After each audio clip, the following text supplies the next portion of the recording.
Hello, welcome to Woke Watch and welcome to the British winter. This week we'll look at another video from the Twitter account The Libs of TikTok, in which a very woke woman is making the argument that if you're a heterosexual man and you're only attracted to women, you're a transphobe. As usual, I'll say that I believe the vast majority of trans people and non-binary people are just trying to live their best lives.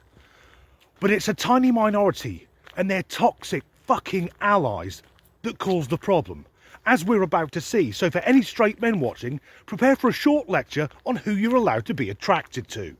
Oh no, the transphobia in my comment section needs to stop. Yesterday I posted a TikTok responding to this question: what are the red flags you look for in men? And one of them was if he wouldn't date a trans woman. Red flag. And my comment section?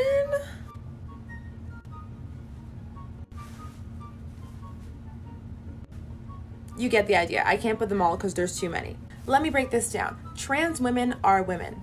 So if you're heterosexual and you're a man and you said you wouldn't date a trans woman because it's a preference, that's just transphobia, period. The majority of the time, our preferences are rooted in something problematic. It could be trauma, racism, transphobia, the list goes on. If you want to find out what your problematic preferences are, click the link in my bio and watch this video. I am now going to take you all through an example. This person asked why it's transphobic to not want to date a trans woman. Already starting off on the wrong foot by referring to cis women as regular women, then said something about trans women not being able to carry children. If that's your sole reason for dating someone, keep that same energy for all the women who are infertile.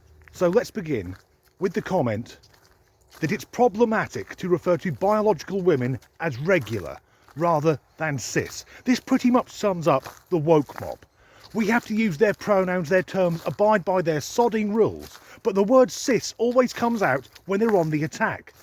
Now for me, biological women are regular women. They are normal women, because by definition, anything outside of the majority is abnormal. It isn't normal. That isn't me being horrible. That's the truth. So, straight men not wanting to date trans women is transphobic. No, it isn't. A phobia is an irrational fear. Now, if I were a single man looking for a partner, the number one thing I'd look for in that woman is that she doesn't have a cock. That isn't transphobic or even homophobic. I'm heterosexual. I'm not attracted to men, no matter how fucking prettily they're dressed.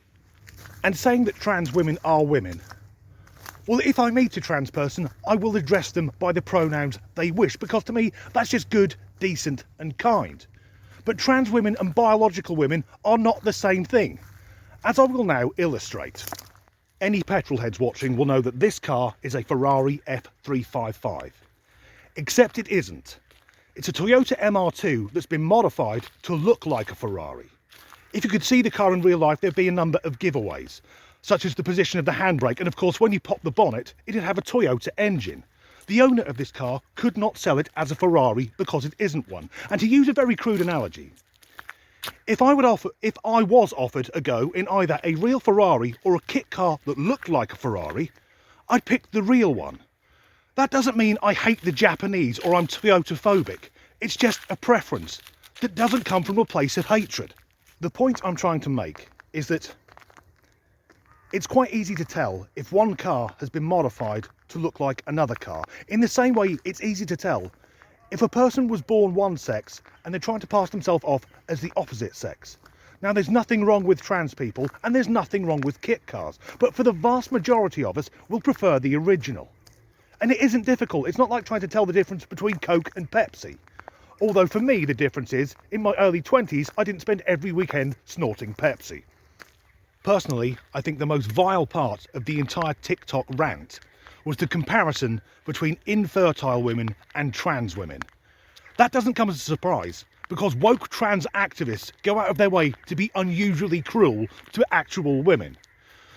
Because all women, once they've gone through puberty, can get pregnant and give birth, unless they have a disability, injury, illness or birth defect. The vast majority of infertile women only discover that they're barren when they're trying for a child. This can lead to relationship breakups, depression and even suicide, so trying to draw a comparison between that and dating a trans woman is pretty fucking low. And it's worth bearing in mind, only around 15% of trans women have bottom surgery. The vast majority of them still have their meat and two veg. And it's very basic biology to know that if someone doesn't have the necessary orifice, it doesn't matter how often or how vigorously you fuck them up their jacksie, they aren't getting tubbed. And remember the lady from the video saying that preferences are often problematic. In her words, could be racism, trauma, or transphobia. The list goes on. It's not really a list, love. You said 3 things. Well, using her own logic then, assuming she's heterosexual, any man who asks her on a date, she has to say yes. Because if she turns him down, she's showing preference, which therefore makes her problematic. As usual, this is a woke argument fucking debunking itself. Imagine if I asked her on a date. If she said no, I could then say, is it because I'm white? Are you a racist? Is it because of my age? Are you an ageist? Is it because I'm English? Are you being xenophobic? And she'd have to make excuses while all the time looking at a tubby bald bastard who's middle-aged. We all have preferences, and unlike the lady from TikTok, I don't think they necessarily come from a bad place. So I'll end with an example of my preference of one of 2 very famous actresses who are considered beautiful even by Hollywood standards. We have Gal Gadot and Amber Heard, and I picked them because they've both appeared in the DCU. I much prefer Gal, even though she comes with what to me is the least attractive thing a woman can possess, and that's children.